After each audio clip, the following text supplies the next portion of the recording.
How's it going, folks? Nick Bachtel with the Bachtel Forging Company. I just wanted to show off a little bird and trout knife that I finished up.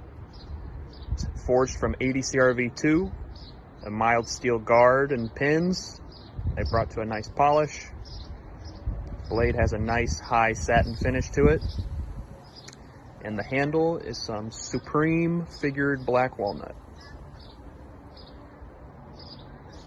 It's a nice pretty little blade, kept it simple.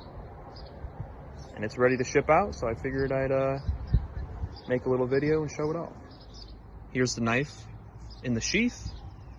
Some heavy 7-8 ounce veg tan leather. I dyed a dark walnut and waxed. Nice belt loop with a brass rivet that I polished up to match the polished pins on the knife. Just kept it nice and simple and elegant. That's it. Thanks for taking a look.